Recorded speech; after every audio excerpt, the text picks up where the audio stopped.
Hey friends, Jordan Woods Robinson here from AMC's The Walking Dead and Blue Man Group, and this is PopXcast, where science fiction meets pop culture. We're a geek podcast for geek culture, so are you ready to get your geek on? Sit back, relax, grab some gluten-free, non-GMO popcorn, and let's dive into the world pop culture bliss.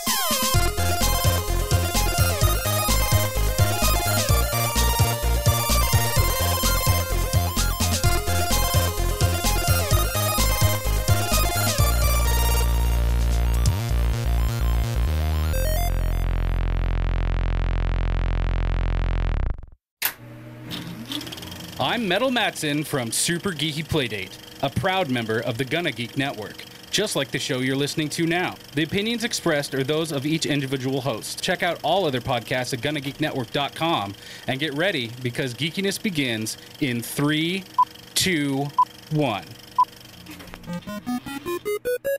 You are listening to PopXcast, where science fiction meets pop culture. Captain's log supplemental. PopXcast.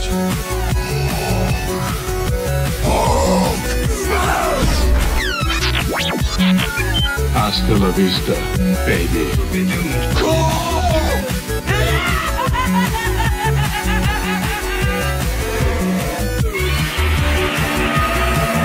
By the power of Grayskull, Autobots, transform. Excelsior!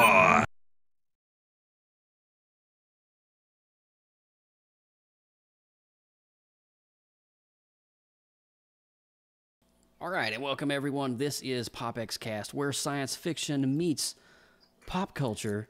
How is everybody doing? Oh my God, this is going to be an amazing show, Lindsay Badger. I know. We haven't had a guest on in a long time, so I'm really excited. I'm so excited. I just can't hide it. Can you hide it? I don't know.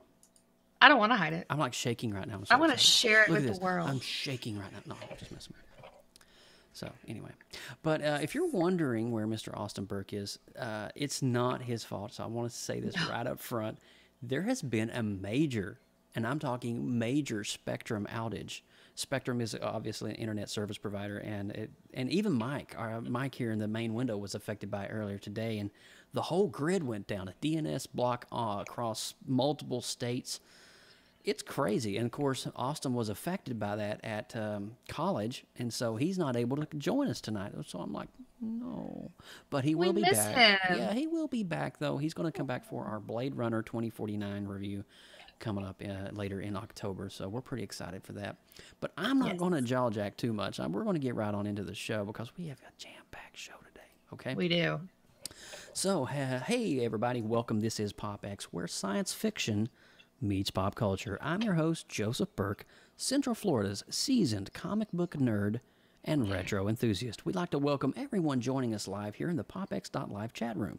Come hang out with us on our official website and have conversations at PopXcast.com. Now, if you missed last week's episode number 62, and that was a pretty good one, I think. We got a lot of good reviews and hits on that one. Top 10 must-see underrated comic book films. Check out our official website, PopXcast.com, for this and other great shows from PopX. I enjoyed last week's show. It was good stuff. I even could have added a couple more onto that list too, but 10 is 10. We should have done like an honorable mention list. Some of the ones I didn't even think about that. Shoot. Maybe we'll do a part 2. Maybe. I'm looking forward to it. Well, you guys, I am Lindsay Badger, your favorite geeky okie. And make sure that you head over to Google Play or iTunes after the show is over and click the subscribe button. Catch up on some amazing shows from the PopX archive. And while you're there, please show us some wonderful love by leaving us a 5-star rating and a review, because we always appreciate that. We do, and I'm kind of enjoying the conversation right now. Darth Baca and Luke are having a conversation about Austin, and they're saying he's at band camp. Oh, Austin's at band camp. You know that's where all the hotties go. Well, I hear he likes to play the piccolo. I don't know. Oh, just the piccolo. No, just the piccolo. Maybe the recorder. I don't know. Oh, boy. Anything that has a reed on it and makes a noise, he'll toot it. That's for sure. All right, so anyway. Dear Lord, baby Jesus, forgive me for that. We'll be right back. We're going to roll the news intro. Goodness. Don't go nowhere. We got some great PopX news coming your way. Extra, read all about it. This is PopX News, coming to you live right here on PopXcast.com. It's almost as if I recorded that, but I digress. So, this week, leading off the top of the list, the CW revealed the title and key art for 2017's Arrowverse crossover event, and it's called Crisis on Earth X. Whoa. This is going to be a big one. This is going to be a big one, because Crisis on Infinite Earths and Crisis on Earth X, that's a huge DC crossover series, and it's going to include everything in the Arrowverse, with all the heroes in town to celebrate Barry and Iris's wedding. Villains from Earth X crash the festivities with a deadly agenda. Now, the story will cross over between Supergirl, The Flash, DC's Legends of Tomorrow, and Arrow, and that will begin airing on November the 27th, 28th, starting at 8 p.m. Eastern Time each night. So that is one you definitely want to watch back to back to back to back, and just go ahead and pop some popcorn and get ready, because that's going to be one heck of an event. Forget the popcorn. I'm going to heat up my leftovers from Thanksgiving and just, Right.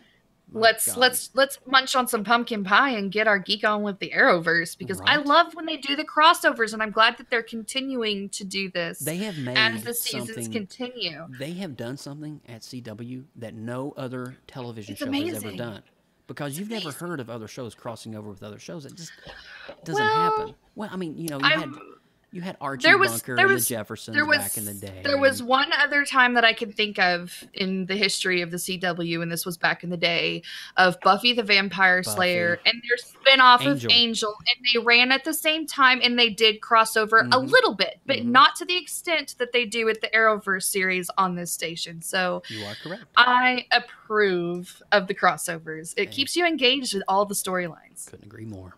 For sure. Well, guys, we're going to move on to the next bit of news. The love affair of Harley Quinn and the Joker isn't known for being docile. So when the DC Films brings the pair together in their own standalone, Margot Robbie believes it can only end in fire. During the interview, Robbie was asked how she felt about the DCEU's plans for Harley Quinn and the Joker film. And the Aussie actress had only good things to say. Their love story has to end in flames. It has to. It just wouldn't be right.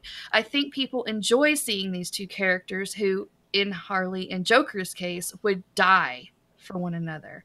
It's kind of a romantic in a messed up way, Robbie explained. So far, there has been very few details about the film.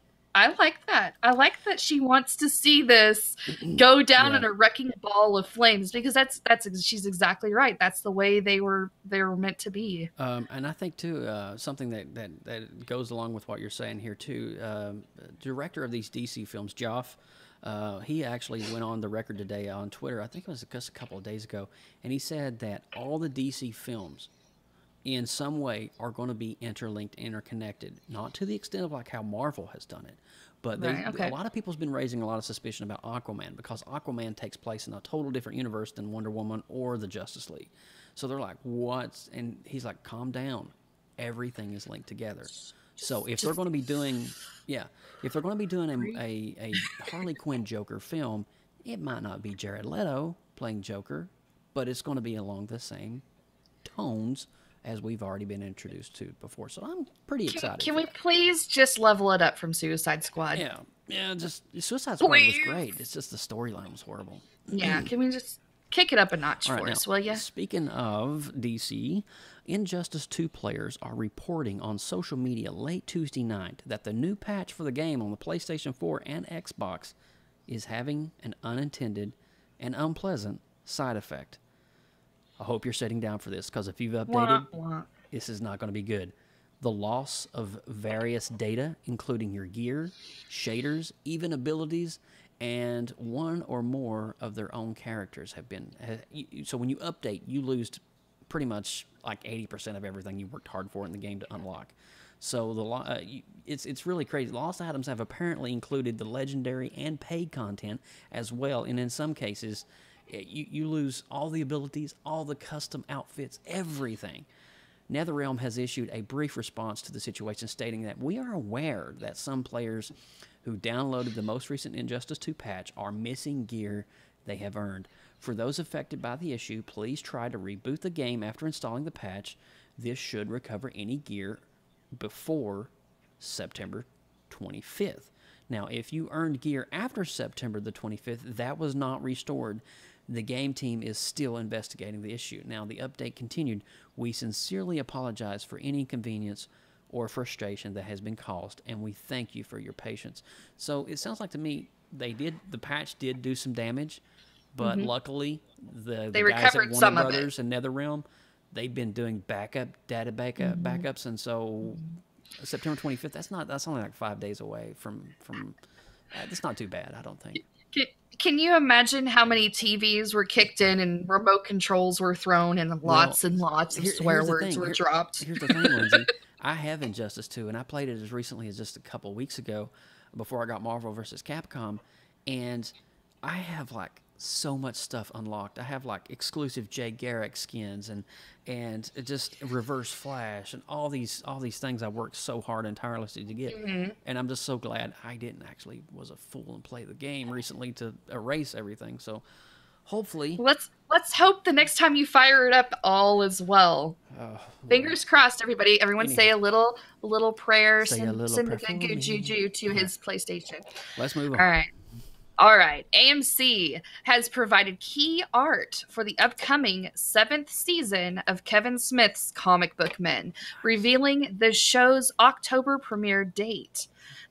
The official synopsis for the season teases a number of geeky stars, including Marvel Netflix standouts Rosario Dawson and Mike Coulter, and TV's original Robin, Burt Ward. Wow. That's cool. Oh, that hits the heart right here. Adam West.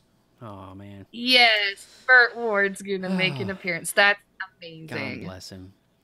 All right, well, rounding up the last of the news headlines this week, Lucasfilm has teamed up with IBM for a new web series called Science and Star Wars, in which they use real-world science and technology to see how close they can match up to the advances in the Star Wars universe. Interesting. In the first episode, they tackle everyone's favorite laser sword, the lightsaber. Now, host Anthony Carboni teamed up with Star Wars Rebels voice actor Taylor Gray to make a version of a lightsaber that would work in real life and cut through solid steel. It all comes down to creating a source of heat hot enough to create plasma. Now, Carboni and Gray assemble what a thermatic lance made of carbon and steel tubing, steel wool, and a tank of oxygen. Now, once the device is put together, they use their homemade lightsaber to recreate an opening scene from Star Wars The Phantom Menace, in which Qui-Gon Jinn cuts through a steel door with his weapon. Now, this series will run exclusively on Facebook, but not a release date has been posted yet.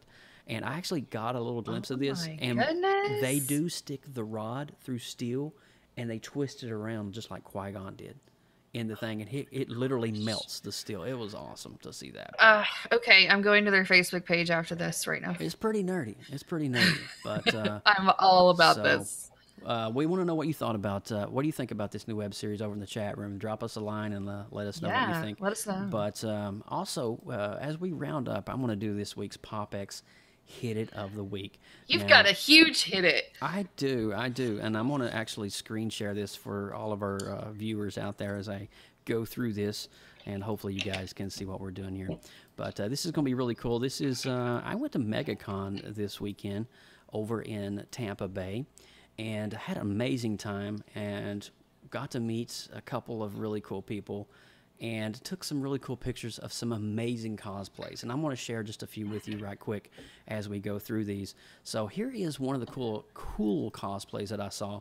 This is Deadpool as Captain America. So it's like Captain and Deadpool got together. This. Now, are these the same pictures that you shared on the PopX page this last weekend? Some of them, yeah. There's some are there, but...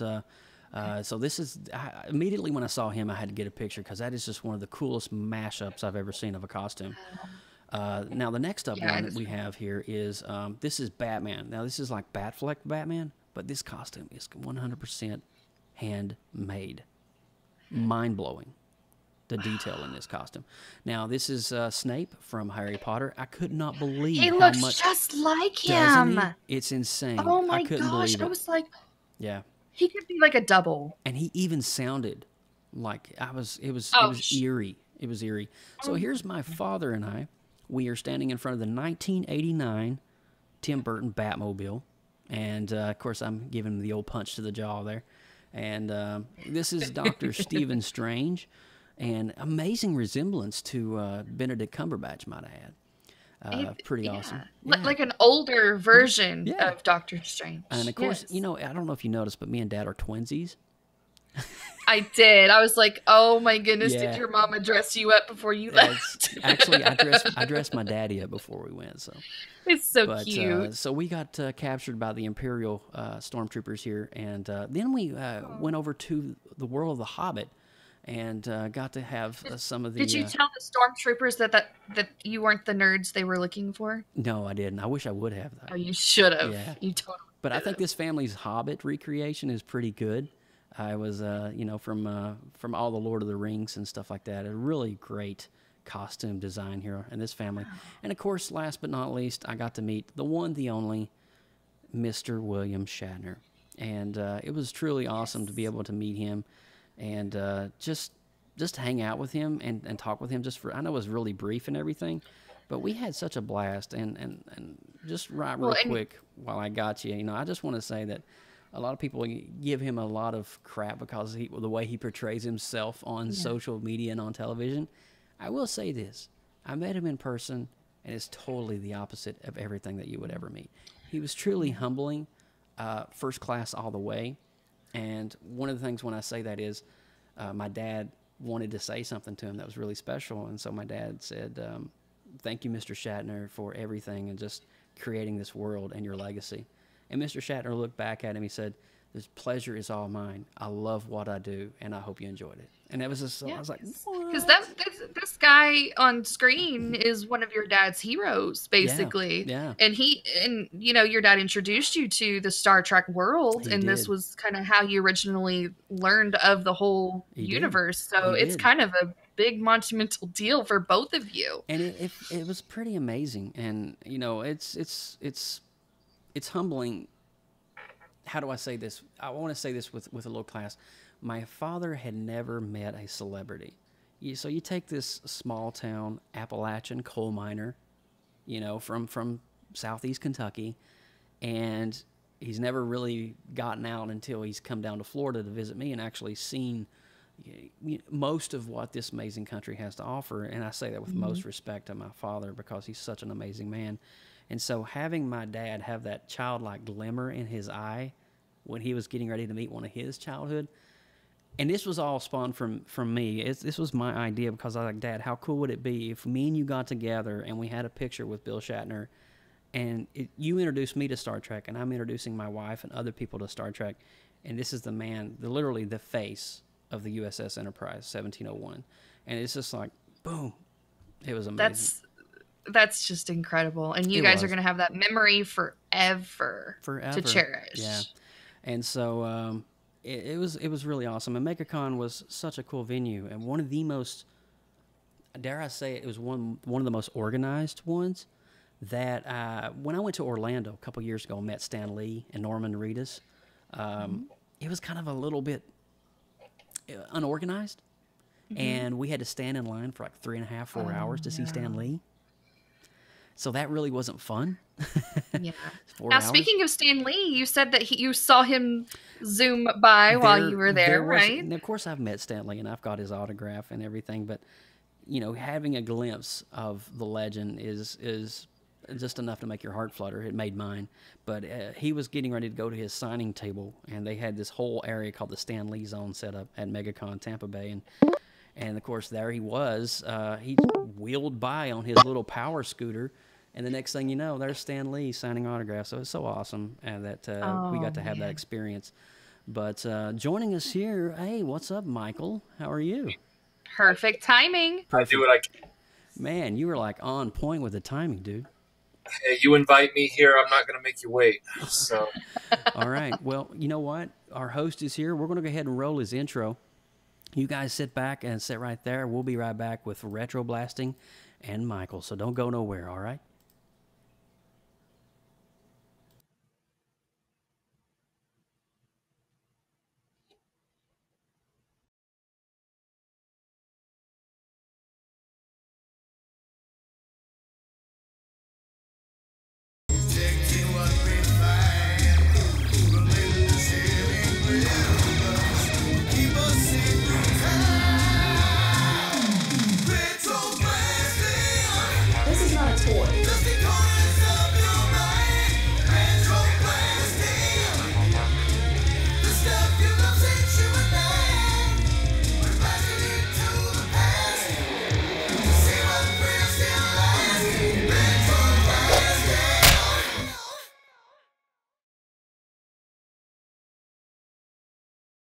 All right, so that was the RetroBlasting official intro, and we want to thank Mr. Michael for sending that over to us, and so we could play here. And on the screen, there he is, the one, the only Mike Ippolito from Atlanta, and Michael from Northern Atlanta. Is it Northern Atlanta now? There are many of us Michaels out there. There's so many Michaels. There's one or two. Is there a Michael Bolton up there? No, I'm just. I haven't seen so much blondness up here in a while, so I'm not sure. Okay. Oh man! So welcome back. Of course, you were on one of our earlier podcasts when PopX was just initially on the brink. We were like in our infancy stage, and we were. I had told you this earlier in the week when we done a little test run, but your podcast that we did here and Jordan Woods Robinson from The Walking Dead have literally been back and forth on the stats. Top two. So top two.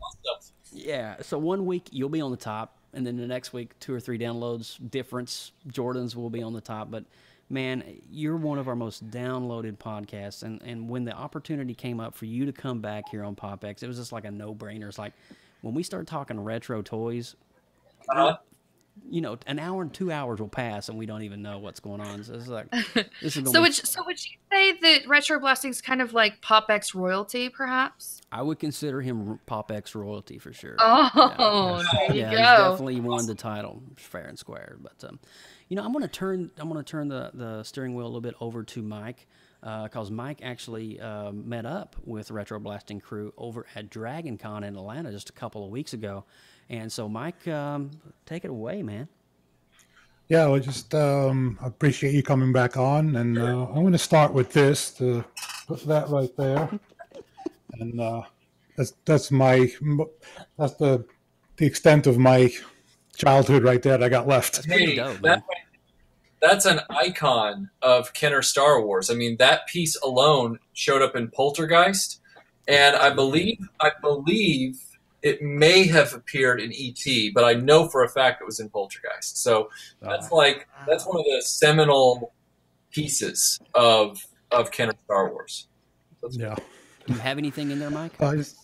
Is there anything inside Yes, actually, I do have some Darth Vader, Chewbacca in there, some old Kenner stuff in there. You know I had to ask. It's not in the greatest shape because we played with our toys when we were younger, but of course, you know.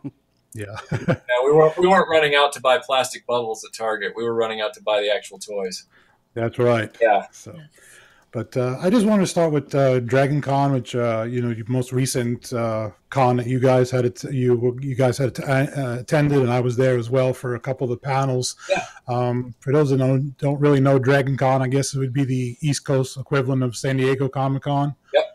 I guess we consider that. You know, some of the panels you had was Transformers versus GoBots, lightsabers across the galaxy, Neon is half the battle, G.I. Joe jumps the shark, right. Tunes of Yesteryear, and Indiana Jones and the Hilarious History. Yep. Nice. And the two that I had attended was the Tunes of Yesteryear and the Indiana Jones.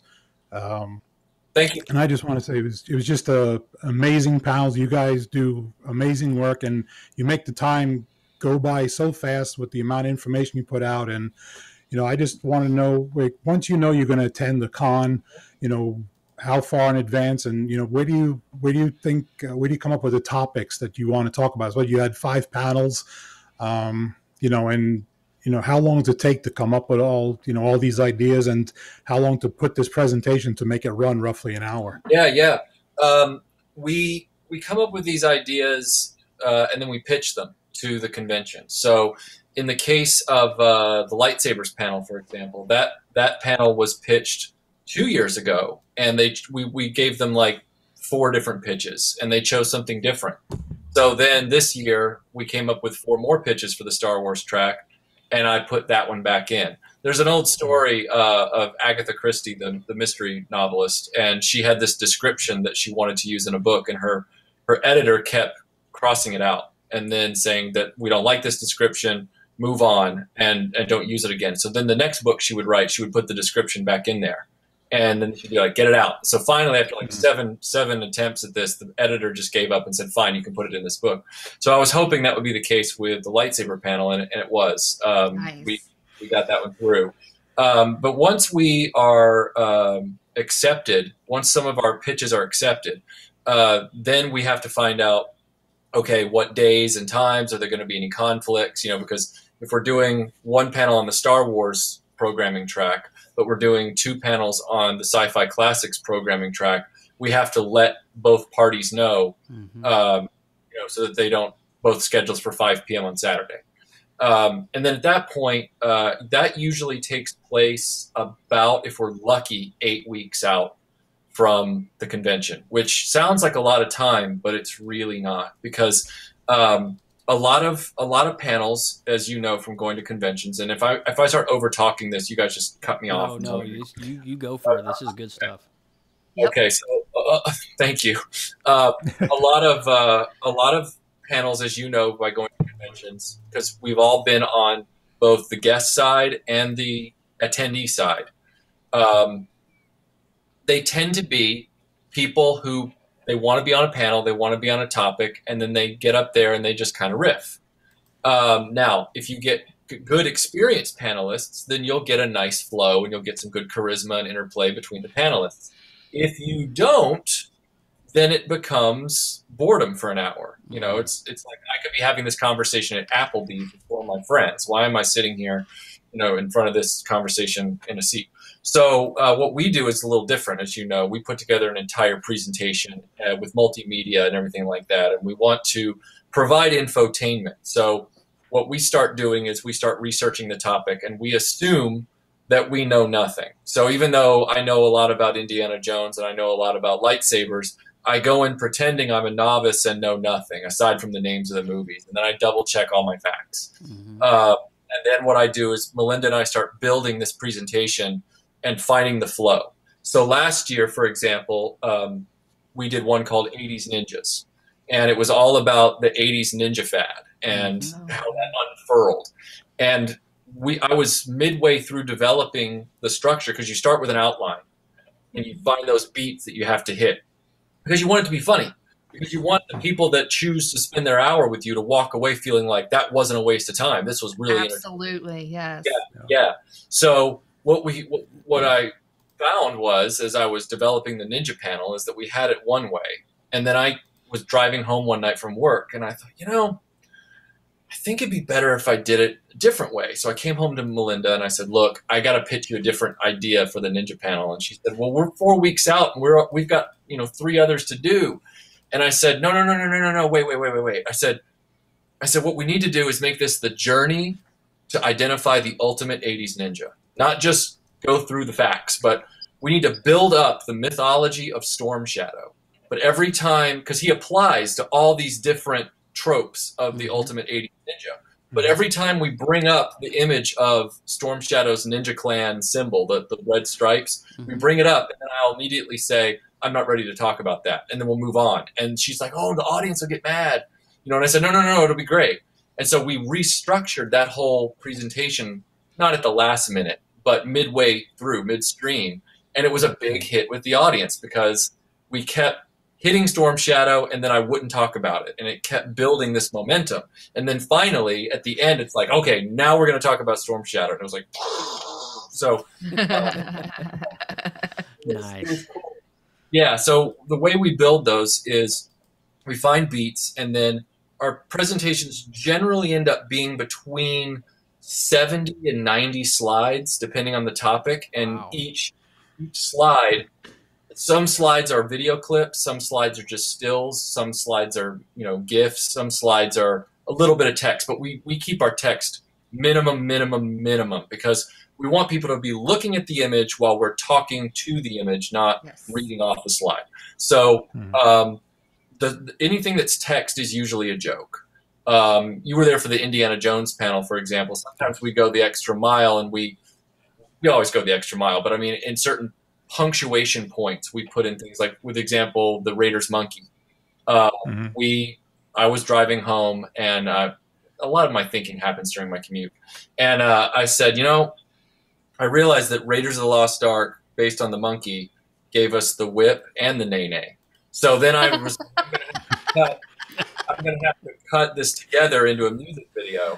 So I cut that together, and so I say that, and then people are like, what? And then they're laughing, and then I hit the button, and the video starts playing, and they're like, what? So those kind of things that take that extra bit of time. But it's worth it because the audience loves it, and like you said, they don't feel like they've been sitting there for 7 hours. They feel like that is really creative, dude. I gotta give you props. Awesome. I mean, you're right though. I mean, people buy these tickets to come to these events, and you don't want them to just sit in a very boring 1-hour conversation about some guy bantering about his, you know, experience with some bad film company, or you know what I'm saying. And you want to be able to have something that's entertainment, makes people laugh, get them engaged, and maybe want them to come back to your next panel. So, yeah, I get it. And they're at these conventions to have a good time. Absolutely, and you know, I honor that. And I got a question. You know, before we go into the next kind of topical thing, is there any chance that you guys ever go outside of your home base in Atlanta? Do you ever come down to like MegaCon or any SpookyCon, or do you do any of those? We did a few years ago. We went all the way to Seattle, and we went to Coca-Cola. We went to St. Louis. We were bouncing all over the place. The problem was, and this is still true, is that I don't know when this happened. I feel like it was within the last 10 to 15 years. Don't quote me on that, but based on my convention going experience, I used to go to conventions and there would be not just celebrity guests, but the panels themselves would be run by professionals. And those professionals would really be keyed in. So like the first fan panel that I ever went to was about Transformers. And it really spoiled me because when I went in, it was these two guys and they came in with a media cart. It was like 7 or 8 o'clock in the evening. And they looked at each other. They had great rapport. And they said, okay. And they turned on their projector and they said, okay, Bob, I hope this goes better than it did when we were in Houston last week. And they joke, like they were setting us up for that kind of camaraderie. Yeah. And it was the most entertaining, funny thing that I'd ever seen. And they had like a bottle of, I think it was Jolt Cola or something like that. And they said, okay, remember the rule now. Anytime someone accidentally mentions Beast Wars, you have to take a Jolt Cola. And, and so, by the end of it, one guy had screwed up so much, he was like in a sugar rush at that point. He was just like, gosh. but it was really funny because they took us through the whole history of the Transformers franchise. And I walked away thinking, man, that was the best hour I've ever spent. It was better than any celebrity panel I'd ever been to. So then when I said, I'm going to go to all these fan panels, they're going to be great. Well, somewhere along the way, and they had indicated that they were asked to come to Dragon Con. The implication being is that they had been hired, right? Which I thought, that was a great hire, bring them back, right? Well, the next few fan panels I went to in subsequent years, it was like, wait a second, maybe I was mistaken. And I guess my point in saying that is, I think a lot of these conventions, when you get the entertainment or the scheduling for free, you kind of get what you pay for, unless the people who are behind it really have a passion not only for the subject, but for the audience. You have to be keyed into both things. So like, I know for a fact that nobody's going to get up and take the time to be on a panel at a convention unless they're passionate about the subject they're talking about. But passion for Green Lantern doesn't translate into making the audience feel good about the hour they spent talking to you about Green Lantern.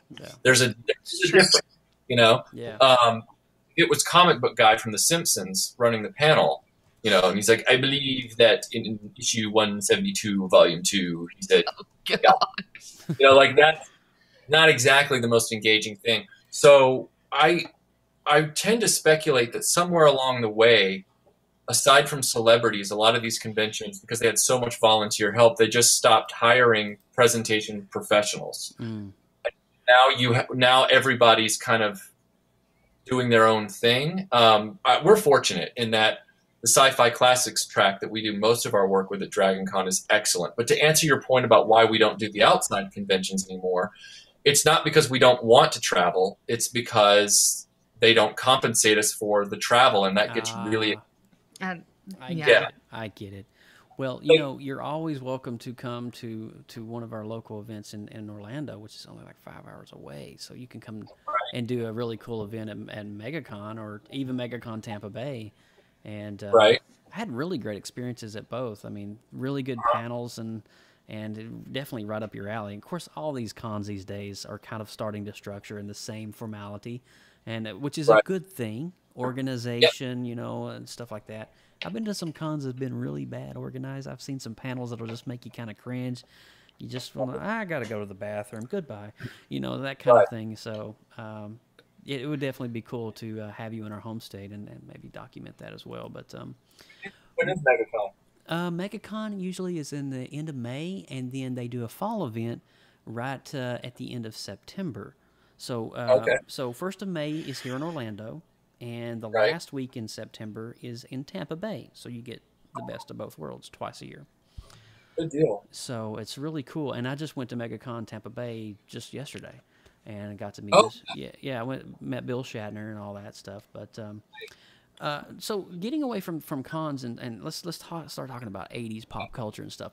So let's talk Voltron really briefly. And only share what you want to share about this. I know this might be a little bit of a tender subject, But you know, since being on the show the last time, Voltron hadn't even aired yet on Netflix, and now we're going into season 4. And so, what are your thoughts on the progression and how it's come to pass?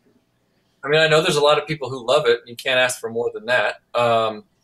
It is in the 4th season. I don't know how much of that is driven by because it's on Netflix. So there's not to reveal too much about myself, but I also happen to work in the cable industry as well. So we get a lot of information about, you know, the industry as far as the streaming services versus pay TV and things like that. And so one of the things that's kind of nebulous right now is what the actual not ratings, I guess it is ratings, what the actual ratings of viewership are on streaming services. It's almost like trying to get Google to reveal, you know, its YouTube ad rates. You just really, they're not going to tell you, and they don't have to because there's no regulation yet. So clearly on some level, Netflix still finds this Voltron Legendary Defender show to be viable. Otherwise they would have stopped it after, you know, 1 or 2 seasons. I do like the fact that it's being done by people with anime roots, because the original show was an anime, Beast King Go Lion, so that's always helpful. These are the guys I understand who did Attack on Titan, so that's a plus. From what I've seen, and I haven't seen much, I've only seen like the first 2 seasons. I haven't really been keeping up with it because we've been building our studio over this past year, so I've been a little behind.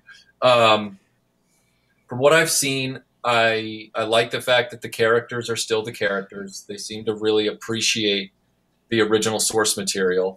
I'm not wild about the way the robot looks. I think he's got Popeye forearms, and he's got a little bit of like, I don't know what you'd call him. It looks like a Lamborghini Countach with the doors left up. Like there's something a little like, yeah. I'm not wild about the robot, and so by extension, the toys haven't really drawn me in. But no, I'm glad that it's successful. I'm not directly affiliated with that anymore. DreamWorks, once they got the green light for the show and it was about to launch, they pretty much just took everything over, and that's the business, as they say. So that's cool, you know. Well, you know, and that's all you need to say. I just wanted to get your thoughts on it, and see, because I know last time we talked, you were really, well, we all were really excited to even see Voltron in any shape or form in the modern day era. But that's really interesting. They're backhanded. No matter how you feel about Legendary Defender, and again, I don't have a strong opinion one way or the other about it yet because I haven't seen all 4 seasons. Aside from I don't really like the robot's design, but that's not a make or break thing. But because Voltron is now back in the limelight, we got that awesome Sola Chogokin from Bandai, which was the classic original Go Lion. So I raced out to get that, and I'm glad that it's almost like when Indiana Jones 4 came out. I said to myself, well, this isn't really the greatest movie I've ever seen, but at least it prompted Hasbro to make the figures from all the other movies that we never got. So, hey, win! True. You know? Yes. Yeah. Complete the set. Well, Lindsay Badger, what do you got for Mr. Michael here? Well, let's talk for a little bit about the 80s cartoons. With so many of the cartoons coming out on the DVD and the Blu-ray and etc., which ones haven't you seen come out yet, but maybe you think they should? Oh, yeah. Okay, well, Spiral Zone. Spiral Zone came out in a very limited, like you had to be part of an internet group to get that DVD set. Wow. As it was a guy who worked on the show who had some of the broadcast tapes. He had the whole run. He had like copies of the broadcast tapes. And so he helped run off a series of DVDs. It was a limited box set that came out. So then that came and went. And then Spiral Zone has never been seen since. I got it on a torrent, so I was able to get it. But yeah, I know. But you know what? When they don't make it available, you know, you got to do what you got to do. Yeah. Extreme measures. That's right. Especially because you're running a channel here, and someone's going to want a Spiral Zone video at some point. Bionic 6 is still not officially on DVD. Bionic 6, yeah. Yeah, which is too bad because it had some of the best animation of the 80s. Mighty Orbots is not on DVD yet, and Wow. I know that was only 13 episodes, but the whole thing behind that one is that Tonka sued them because they felt that Orbots was too close to GoBots. So instead of going up against their lawyers, because Tonka had big lawyers, Mighty Orbots, which wasn't even anything like GoBots, was like, never mind, we'll just stop after one Saturday morning season. So they only did 13, but it was a great show. And I wish that was officially on DVD of some kind. I've attempted to buy it twice on a bootleg, and both bootlegs were glitchy and didn't work. So Muppet Babies will never be on DVD. The reason is Disney. That makes me so sad. Yeah, and it's because Jim Henson had all these. He was such a lovable guy. He had all these sweetheart deals with all these other movie studios when he was making that show. So he was able to use all this music and all these clips because remember the kids would imagine television shows. Well, that creates a licensing nightmare. Yeah. So the way to get that is on bootleg. Let me see. Starcom's on DVD now, finally. Sky Commanders is on DVD. I'm trying to think. I know there was another one I was trying. Oh, Bucky O'Hare is not on DVD here. It was released in Europe for a biscuit second, and now it's gone. And the problem with that is that even if you have a region-free DVD player like I do, when you get DVD quality stuff from England, it's in PAL, and PAL format actually pitches everything up because of an electricity current thing. I don't know, it's a frame rate or something.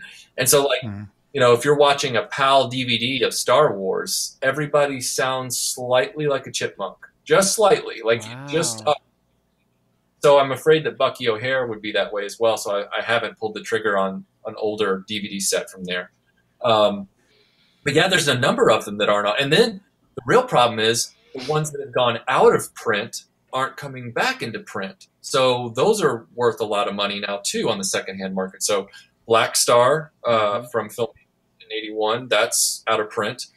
Captain Power and the Soldiers of the Future, that's not animation, but it's Power. That set is now worth a mint. Some of the older, I believe it's called BCI printings of She-Ra and He-Man. Now She-Ra and He-Man are still in circulation through Mill Creek, I believe. Mill Creek. But they say that the compression is not as good because they cram more episodes per disc with no extras. So the BCI versions had the beautiful menus with the beautiful boxes, and they had the special features. And so I don't know if I've answered your question sufficiently. Yeah, but, you not only unpacked it, you sent it airmail next day. So that was there's just a lot. And I'm really sad about the Muppet Babies because that was like one of my top 5 favorite kid movies. It does make sense. Disney acquired. It does. Disney acquired the Henson Studios early on, and it's such a freaking nightmare to even begin to unpack because there are so many like songs and clippets, even like things from other movies and franchises. Yeah. And it was just like a hodgepodge, if you will. And So until that inevitable moment, until that moment where Disney becomes the entertainment singularity that it will eventually. Well, they do on the Star Wars, so we can at least watch that episode, right? maybe on tour, but not in release. All right, fine. There is some hope. There is some hope with Muppet Babies because even though it's never probably going to be on an official disc, the cult of popularity around Henson and everything Disney and everything Star Wars and all those things, it means that there are some really nice bootleg sets out there you can get. And they've got printed discs and, now the quality varies from episode to episode because they were all scoured from various tapes that everybody shared. But you can get them. I've got them. Okay. Well, I know that, you were talking a little bit about some of the 80s action figures and stuff. Mike, I believe that you may have a question that talks about some of his restoration projects, right?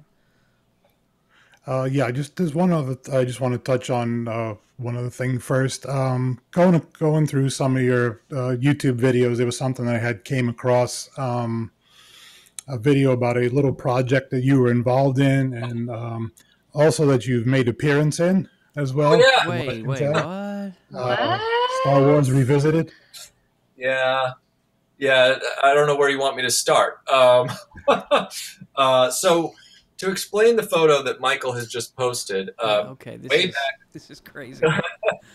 We're going to take the Wayback Machine to 2006, and I was a Clark Kent thing at a daily newspaper, literally. Like I was a city reporter at a daily newspaper here in Atlanta area. And in my off time, which I didn't have much of, I was looking at this website called originaltrilogy.com. They were a message board, and their initial intent was to preserve the original theatrical editions of Star Wars for all time, because George Lucas had said, we're never bringing out those again. They're only going to be the special editions. So these guys were like pulling and digitizing laser discs, and they were trying to clean them up, and they were doing all this stuff. Well, slowly, the message board continued to expand, because what some guys wanted to do, and ladies, was they wanted to take the source material from the current DVDs. At the time it was DVD, there was no Blu-ray, and use it as a basis for editing back together the original theatrical cuts in the best quality possible. Okay. So rather than just having a Laserdisc dub, which is inferior, almost little better than VHS quality, they wanted to use as much footage from the DVD as they could, and then just drop in the bits from the Laserdisc that they needed to patch everything together. Wow. So that became sort of a fan. They called them officially fan edits at that point. There was a new section. Okay. And I wasn't big on fan films. I've never been big on fan films, which are original works, based in the Star Trek universe, the Star Wars universe. It's not that big, those. But the fan edits thing was kind of intriguing me, and there was this message board that had popped up, and I didn't get to go on there every day. But this message board subject popped up. It said, Addywan's Star Wars Revisited progress thread. And I was like, what is this? I got to see this. And so I went in there, and I started looking around, and he said, new clip. I've posted a new clip for everybody to see. And I was like, oh, okay, this is interesting. So I downloaded the clip, and I played it. And it was the scene of Han and Luke and Leia escaping from the Death Star and the Falcon. Okay. And I was like, okay. And the colors just popped out at me, because the special editions, I don't know if you've ever noticed, but they're way oversaturated. Like they dialed up the color like big time. It's like the Crayola Crayon 128 box or whatever it is. And it's just like, and they're not indicative of what they used to look like. I mean, the Star Wars trilogy back in the 80s looked more uniform and understated. Not like Zack Snyder, monochrome or anything like that, but they looked and he had fixed all the color. Well, then the Falcon gets away, and they find out that the TIE fighters are following them. I'm just watching it because I'm like, wow, the colors are pretty. This is okay. And then the next thing I know, they're in the battle. And when they're in the battle, all of a sudden I notice that, wait a second, the TIE fighter is coming in, POV, in the cockpit over the Falcon. The TIE fighter is shooting, as it did in the movie. But the Falcon is firing back, which wasn't in the movie, because the special effects were so primitive back then, and they didn't know how to do all this stuff, that they limited the visuals because they didn't have the budget and technology. I'm like, and this was movie quality work. Like, this was unreal movie quality work. Yeah. And so then suddenly there was a new shot. Like, suddenly the Falcon was being swarmed by TIE fighters all over it. And it wasn't digital. Like, these were models. I was like, how is he doing this? And I just freaked out.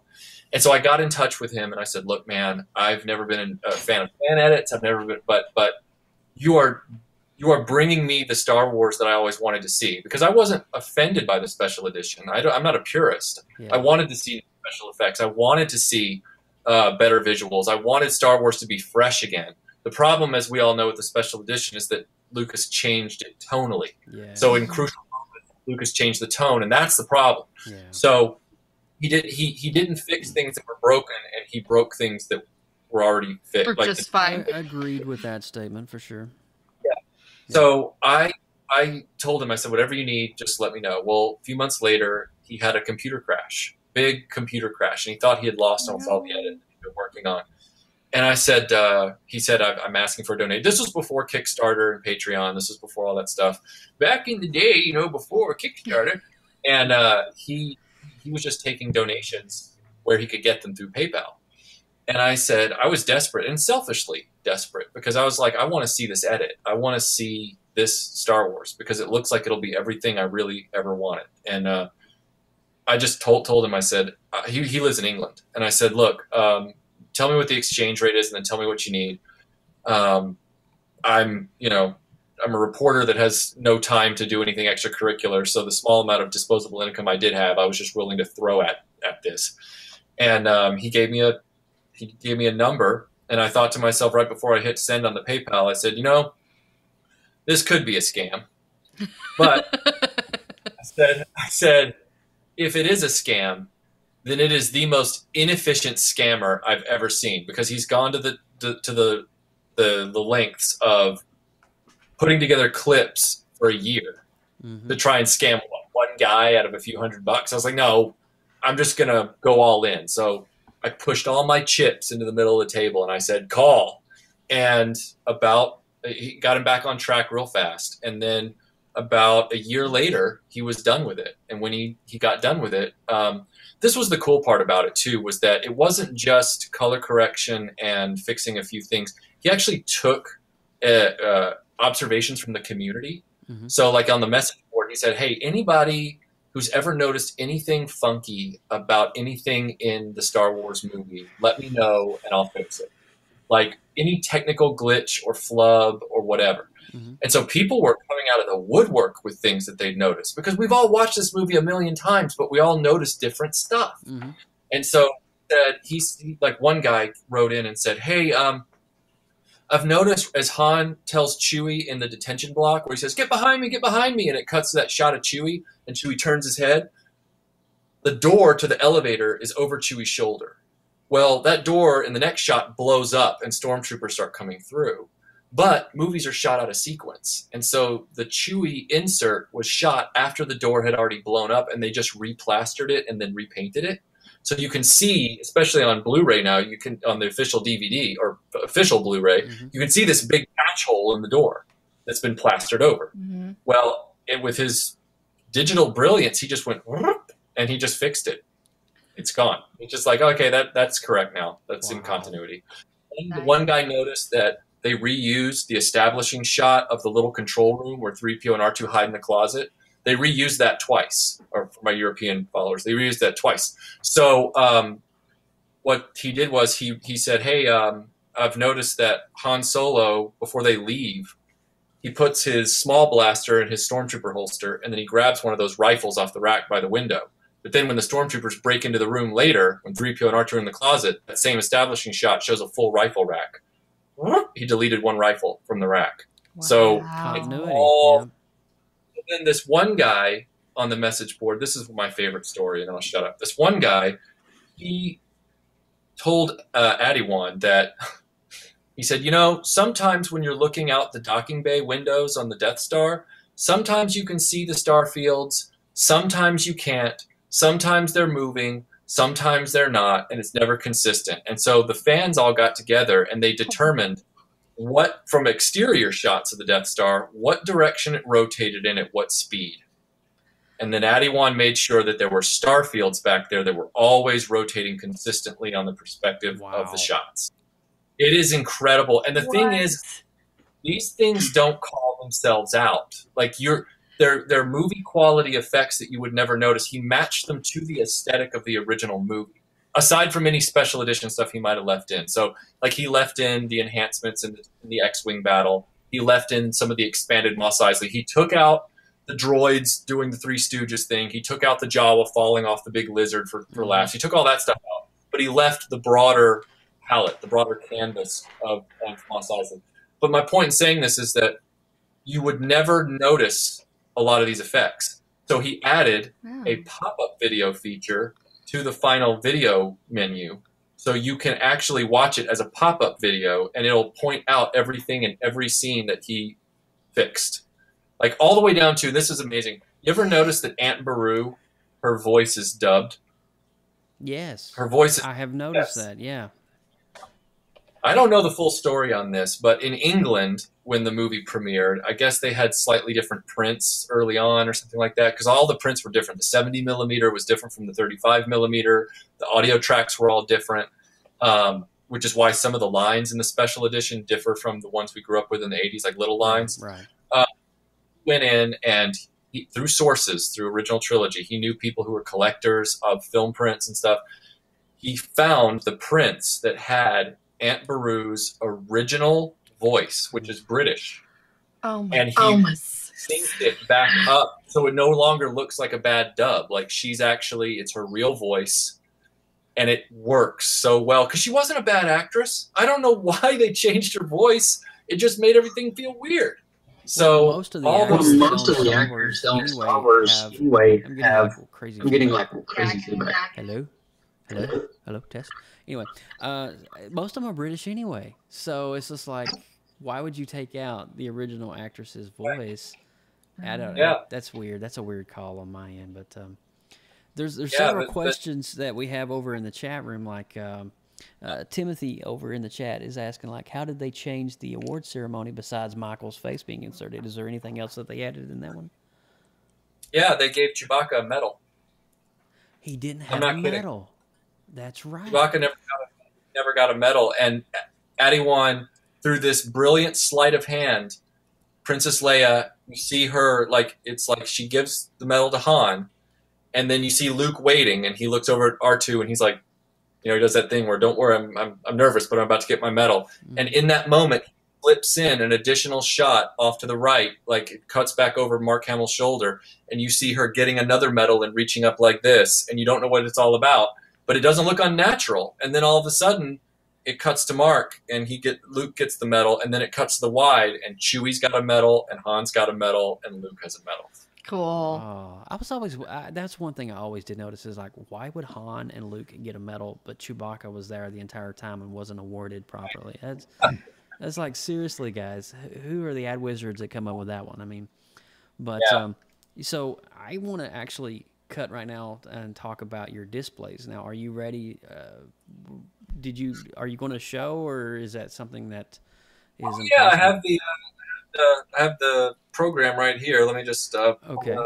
So basically, if you look over Michael's right shoulder, you'll notice in the back, in a well lit room, are multiple, basically multiple cases that are ready to be displayed, and it has all of his entire collections that he's restored over the time. So I want to just give it to you, Michael, and let you narrate this next part. Oh yeah, can whoa. Oh, mute one. Yeah, mute this side. Mute the one on the desktop. You just throw your mouse over it and click the little mute button. I muted my microphone. You may just have to manually mute. It may be just because the speakers was coming off. So I'm going to expand his window. Yeah, you're good. That's better. Okay. How do I flip this? All right. There should be a little icon in the bottom with the camera that flops around. You may have to like maybe touch the camera window, or maybe it's a double tap. Oh, there it is. There it is. There you go. That's audio only. So you. Yeah. And. I'm not seeing it. All right. Huh. All right. Well, I'm not gonna be able to. Just tap on your camera face and see if that does it. Just tap where your camera is, and it may come up with a little icon where you can just flip it around. Okay. And he's gone. Oh. No. There, Bobby. Still there. No, we don't get the fish. Honey, we shrunk the guest. we have annihilated the guest. Yeah. The poor guest. Let's see. It's not allowing me to flip the camera. What about a double tap? Just curious. Nope. Nope. Are you on Android or iOS? I'm on Android. Okay. I'm not an Android user. I don't know. I don't have it on my phone. Okay. And so his video's disabled right now, so we only have audio, but oh jeez. It's okay, man. It's no big deal. Okay. It's not okay. And it's not letting me put. Okay. Never mind. It's okay. Let me try this. If you double tap your thumbnail, you should be able to flip the camera, because I have an Android. Oh, you have Android too, Lindsay? Yeah, I just did it on Please mine. pause as we have technical difficulty. Oh, man. But it's all good. He's trying. So we're going to stay as long as this works. So. Okay, now I'm getting nervous. All right. Don't be nervous about anything. Just the thumbnail up in the corner there that you see your face, you just double tap on it. Maybe. Just maybe. Pause. It did. It froze. Yeah, it did. You're all still moving. Hello. He must have the new Android Cranberry Edition. Oh my goodness. That was pretty funny, I think. Well, Please stand by for technical difficulties. I tried. I guess the Motorola Android is just not up to the challenge of doing this. It's all right, man. I didn't want to. I didn't want to put you out too much. I mean, I really want to show you the studio, I but really want to see it too. Yeah, somewhere on there is like when you're on camera, there's a little icon. Lindsay, is it at the top or is it actually in your camera field? Well, when you're actually, when there's a little square up in the top corner that shows your face, you literally just double tap on your face. Oh, you just when I double tapped on my face, it froze. That's what she said. I have no idea. That was a joke. That was really bad. I don't know. I don't know. Anyway. Yeah, he's keeping it mysterious. It's almost like the secret. I think we're building up. Yeah, the anticipation. See, because we don't want to talk about that right now. Yeah, he's done this at con panels. So basically, this is the secret ninja that he's talking about. He's trying to build up to the moment here. So we only have audio on him. So there's no video enabled right now. It's actually telling me that it can't start the camera on my device. Oh. Wow. That's a hardware issue, I guess. I don't know. Yeah, that's crazy. I was getting all excited there. There was a moment there of anticipation that I really can't. You can't buy that with money.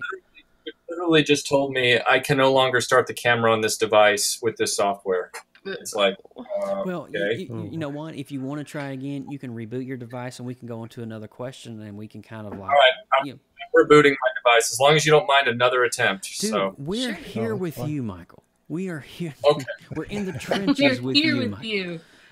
So, Lindsay, do you have another question you can ask in the meantime? Well, while we're rebooting the device, let's talk about some trends that are going on currently, or some hot items that you've been seeing fly through.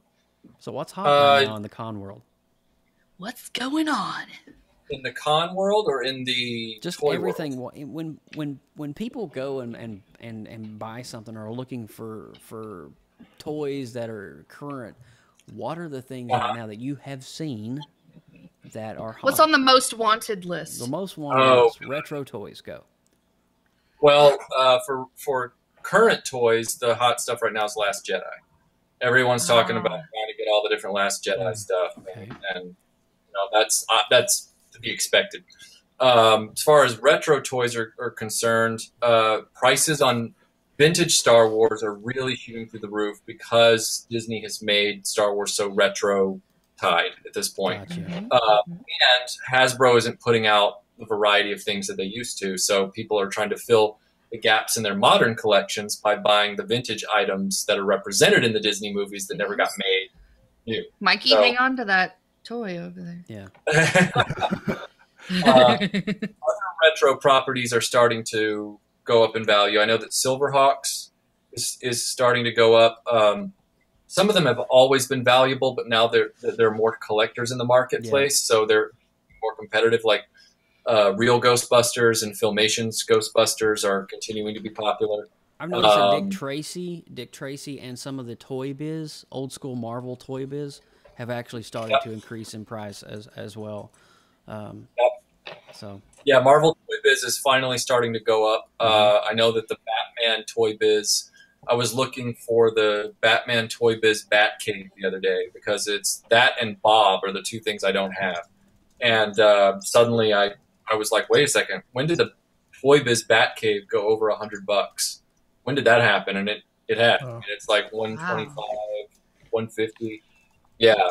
loose complete. I only collect loose, so I'm quoting you loose prices. Yeah. And then I also noticed these are always expensive, so this isn't anything new, but I just have to say it because I recently completed my Wave 1 collection of these, is Generation 1 Transformers. They're always high, and I was having to grab them when I say not the mini-cons. Like, okay, I'll give you a mini-con example. So the mini-cons like Bumblebee and Cliffjumper, Mm-hmm.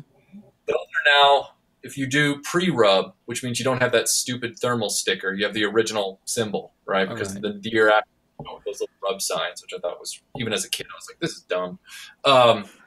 With the original logos, the little Bumblebee is like $50 and up. Oh my gosh. Oh, yeah, and Cliffjumper about the same. Like they're all, $50 to $60 and up. And then the larger ones like Wheeljack and Jazz, they vary depending on how fragile they were and also how popular of a character they were. So, for example, Jazz is one of the most expensive. Wheeljack with his little two-piece spoiler on the back is very expensive. Megatron is always hard to get. Starscream, you'll pay. Well, I take that back. They're not hard to get. They're hard to get cheap. That's the key word right there. And especially if you want it in good condition, or dare I say, unopened in the box, you're probably going to pay pretty good for it. So. And I remember that we were talking a little bit last time you were here about how popular and how sought after it is, and you said that they're always still pretty consistent on the most wanted list. Yeah. Yep. And now GoBots are finally starting to go up, which is weird because GoBots used to be, the black sheep of transforming robots. They were the underdog, and now there's a lot of interest in those. So the bad guy's base, it's called Thruster, blue jet that goes through space. That playset, I'm not kidding. Like 3 years ago, I could get that playset with the box complete with an unused sticker sheet for $25. And now I can't even find a complete one on eBay at all, let alone find one for less than 80, 90. I mean, it's happened really fast, like overnight. So these things something has caught the notice of the rest of our generation. I don't know if it's because we on the internet have hyped it too much and we've gotten all the sports guys back into toys. I don't know. I'm just saying. Well, I think when you're dealing with retro toys, I mean, look at all of us here in this window right now. We all are pretty much a product of the 80s in some shape or form. Yeah. And so this huge generation here has an appreciation, a deeper respect for their past than I think most previous generations did. And so I think, growing up in the 80s was such a great time for me. I have so many great connections and memories. And when I see these old toys, it immediately takes me back to a very special moment and place in my life. Yes. And I think that is why I don't want to call us millennials, but I mean, I think it roots us in. So, all right, we're going to try this right quick here. Let's see what we got. All right, there he is. And okay, so I'm here. All right, see if you can flip. Double tap. The moment I double tap it, I lose camera, and it won't let me back. So your back camera is not working, huh? Yeah, the moment I double tap it, the camera dies. Wow. And it won't come back. Well, it's a valiant effort. It was a valiant effort. It's a valiant effort, and it's okay, Michael. It's okay. Let us all find our moment as in. All right. I mean, I could just pick up the iMac, but I don't have the cord long enough. So, in quick, just kind of tell us about what you've built back there and why it's special to you. Because I know you've told us beforehand, before the show, what all's back there, but I want to hear it from your mouth. I can send you right now. I can send Michael. He can post this during the show. I just took this photo a few seconds ago. Okay. And just send it to my PopX email, and we'll pop it up on here. Okay. I don't know which one it's going to, so both of you watch for it. Okay. I just sent.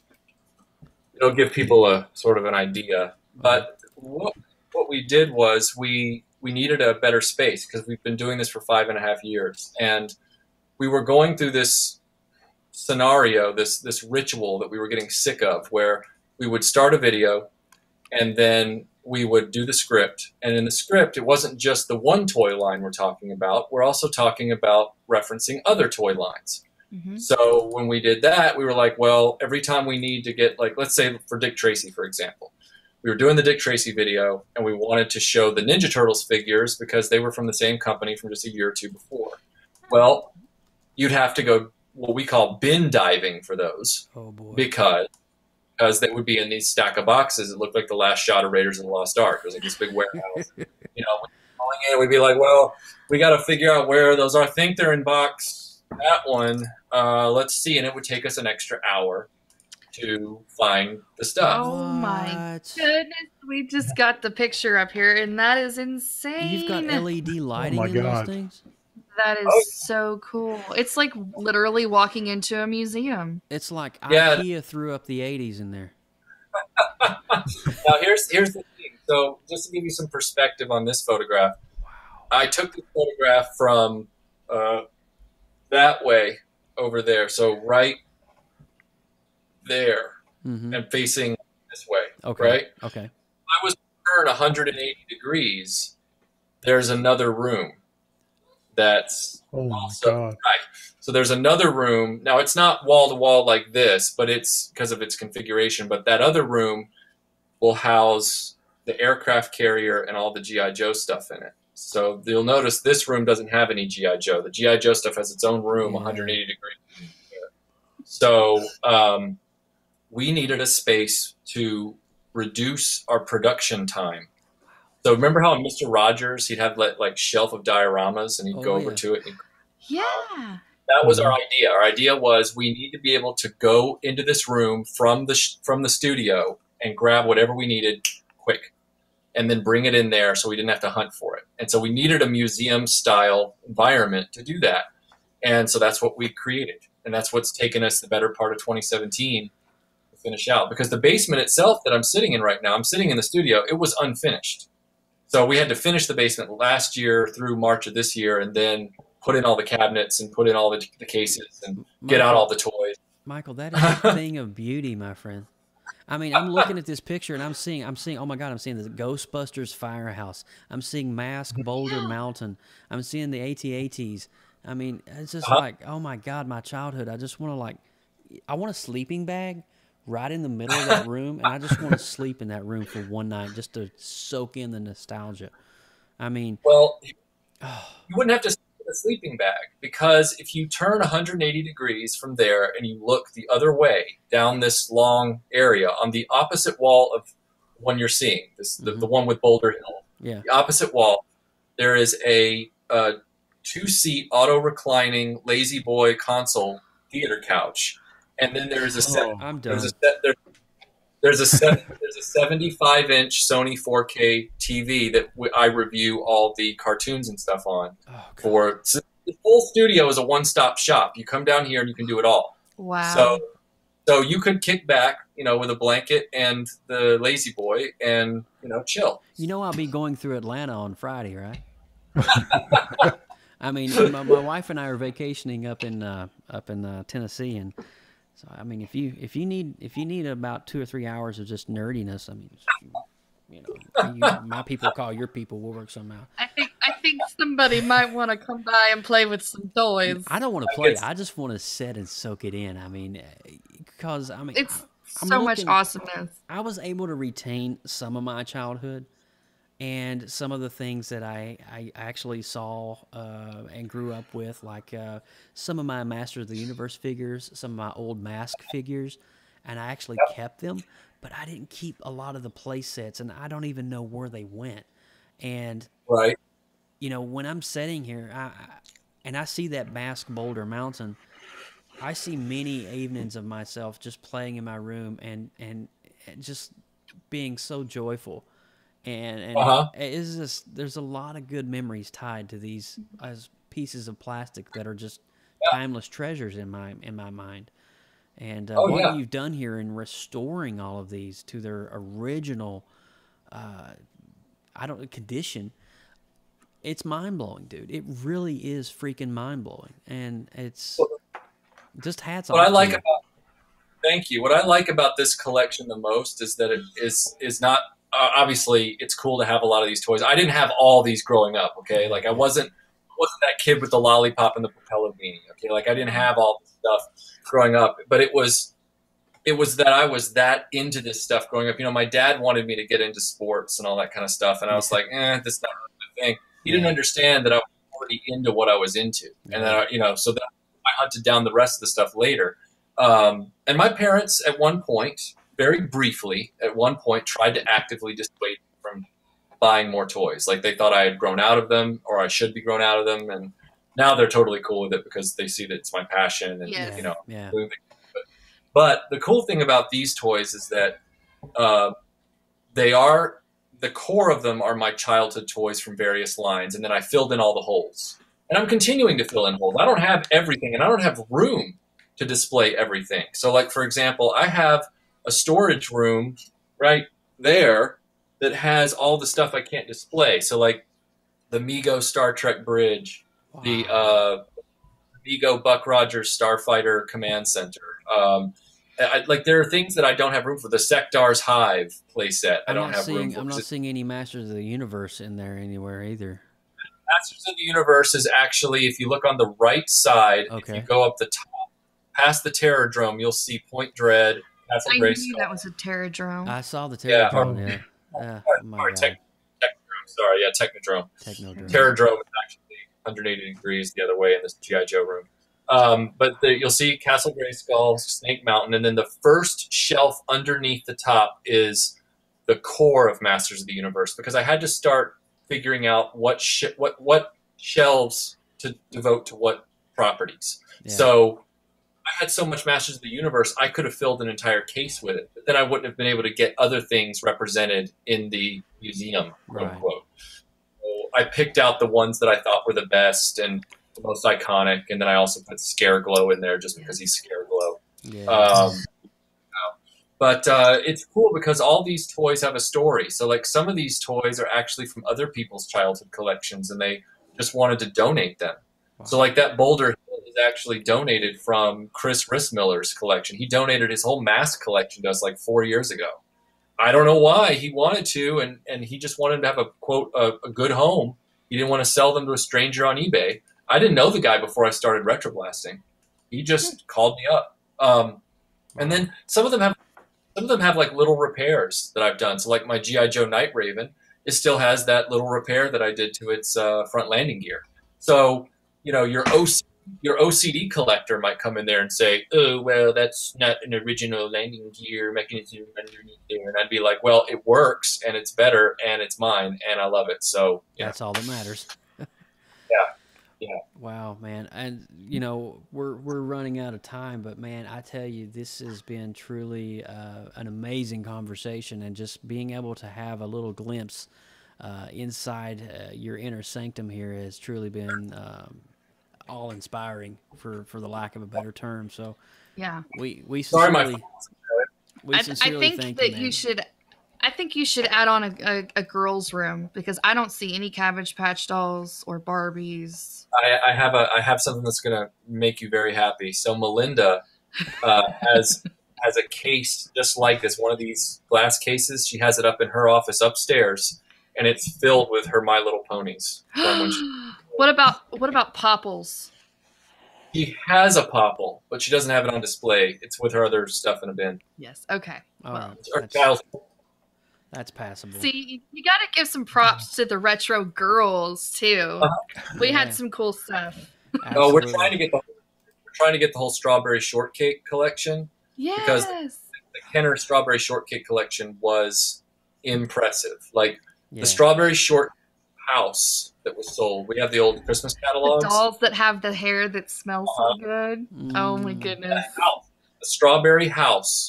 Is actually, at the time it retailed, it cost more than the aircraft carrier for G.I. Joe. Oh my gosh. Oh my god.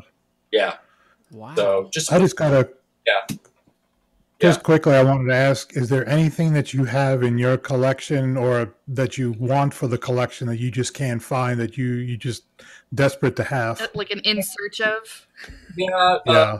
the Filmation Ghostbusters had an amazing play set called the Ghost Command Center, which was based off the house from the cartoon.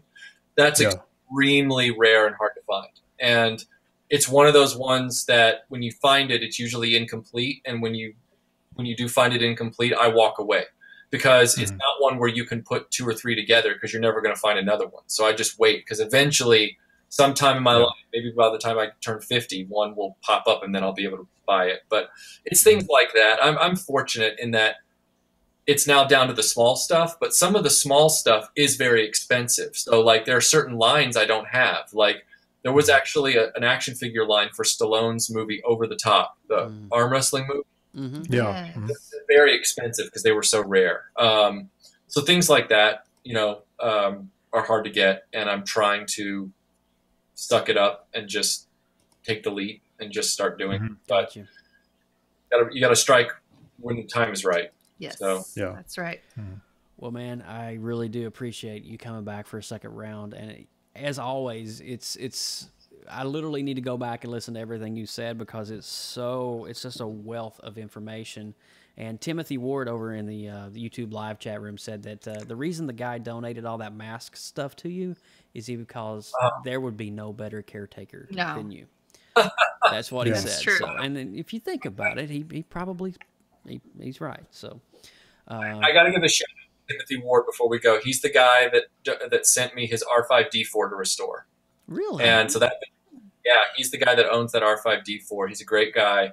And he's been a good friend to RetroBlasting for a long time. So thanks for being with him. Well, Tim Ward is actually hanging out with the PopX crew, so now he's a good friend with PopX. So yes, thanks for hanging out with us. But anything you want to say in closing? How can people find you? How can we connect with you? How can we get involved in one of your panels at a con? So. You can find us on Facebook, facebook.com/retroblasting, I think that's correct. And then youtube.com/retroblasting. That's our big hub, youtube.com/retroblasting. We also have retroblasting.com if you just want to follow. We keep everybody up to date with our videos there, but it's more like a blog. It's just a video blog. And then we're also on Instagram and Twitter. So you can find us there as RetroBlasting. Awesome.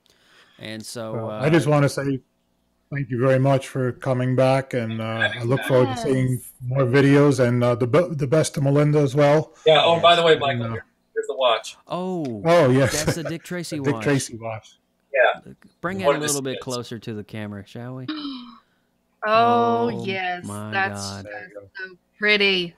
And that's handmade, right? That's handcrafted. They were designed by Nick Mathis, and then he found a company that could replicate his design on a jewelry grade quality watch. So it's not a toy, it's not plastic, that's metal. It's an actual watch. And is that an actual speaker? Is that a speaker there? The speaker grill, but he's working on a second edition for next year that will be Bluetooth enabled. So this right now is just an aesthetically accurate watch. He will have one next year that will actually tie into your smartphone, and you can then. I'm on my way. Oh my goodness. Okay, that's pretty awesome. I'm done now. Okay. It just keeps. It just with you, Michael. It just keeps. It's unraveling like it's constantly. never ending. I absolutely times. adore it. Yeah, your neurons are firing in the fabric of time, and it's quite glorious, if I do say so myself. But well, you guys invited me. But thanks, man, for hanging out with us, and hopefully we'll catch you at a con or in real life soon. And if whatever we can do here at PopX, man, just let us know if you got any projects going on. We want to help promote you because we just love everything that you're doing, and Melinda as well. Because you guys are just so freaking awesome. We do what we can, and thank you for the support. We appreciate it. All right, man. You're welcome. So thanks for catching you. I'm going to go ahead and click off on you if that's all right, and we're going to wrap the show up. But everybody say peace to Mr. Thanks Michael from RetroBlasting. Bye, Michael. All right. That guy is so awesome. I'm telling you. He's pretty Holy cool. cow. That was a lot. I'm going to have to go back and listen to this podcast. There's a reason why we keep having him come back, because there's so much that he knows in that noggin of his that he can share. It's so wonderful. Always a treat. That was beautiful. Well, anyways, we're going to go ahead and wrap this thing up, and we hope you've enjoyed this extended hour-and-a-half podcast. We knew it was going to be extended. We knew it was going to be long, but we just are overjoyed by it. So, and as we didn't always, want to cut any awesomeness out. Yes, absolutely. So, as if you see something exciting on the shelves at your local comic book shop or in the theaters and around geek culture in general, let us know on social media with your hashtag YoPopX. And if you use the hashtag, we could use your post on a future episode of PopXLive. So if you are going to a con, if you're going to some kind of cool event, take a couple of pictures of what's going on and hashtag it. I have an idea. Sure. For a follow-up. If you have vintage toys, take a picture, use the hashtag, shoot them over to us, and let's show off some of our awesome retroness that our fans have. Do it. Yes. Let's Awesome. do it. And also, we're a part of an amazing network called the Gonna Geek Network. For all things more geeky, head on over to GonnaGeek.com and check out some amazing podcasts from our home network. That's right. And you can also check us out on social media. You can find us on Facebook, Instagram, Tumblr, Twitter, and Pinterest, all at PopXcast. And you can send any comments or suggestions using our email address at popxcast@gmail.com. And for future past shows, visit our official website, www.popxcast.com. Mm-hmm. And Lindsay, how can people find you on the interwebs? You can find me, Lindsay Badger, at LR Badger, all over the internet. And you know what? You actually can't find Mike Ippolito all over the internet. Did you know that? He is like the ghost. He's like Neo in the Matrix. He is a rare treasure to be You can stumbled only upon. find him at 9 p.m. time on to Sunday time. nights at PopX. It's the only time you can find him. He's a ghost. It's a rarity and a So- true treat. And I am Joseph Burke, and you can find me at Joseph Burke Arts. That's JosephBurkeArts, all over the internet. And of course, hats off to my amazing team PopX that just continues to just rock it out each and every episode. Miss Lindsay Badger, you are awesome. And Mike Ippolito Thank you. over here in the slide window for setting up RetroBlasting this week. You are awesome Yes. as well. So thank you, Mike. And Joe, Yeah. you're awesome as well. Oh, stop it. Did you see I popped the shirt? I didn't pop the collar, I popped the shirt. So You did, that's all yes. I got. Anyway. So that's it from this episode of PopXcast. Join us next time for episode number 64 as we dive into the world of Blade Runner. And that is old versus new. Now, we're going to do this really cool. Blade Runner comes out this week, okay? So make sure you go, if you can, go opening night on October the 5th, but it opens worldwide in theaters on, well, in the U.S. at least, on October the 6th, this Friday. So Blade Runner is an amazing film. If you haven't seen the first one or you saw it and you haven't seen it in a long time, make sure you refresh. You go watch it this week and then you go enjoy Blade Runner 2049. Then you come back here on October the 22nd. I know, it's a week later. I'm sorry. I'm going to be on vacation next weekend. But come back here on October the 22nd as we dissect both Blade Runners from 82 to 2017. It's going to be awesome. So I'm excited. I've already got the babysitter locked in. Let's do this. You got the babysitter locked in? I do. Okay. Well, from all of us here at PopXcast, thanks for listening. Thanks for downloading. And we will see you next time right here on PopX. We're going to roll that beautiful outro. Later.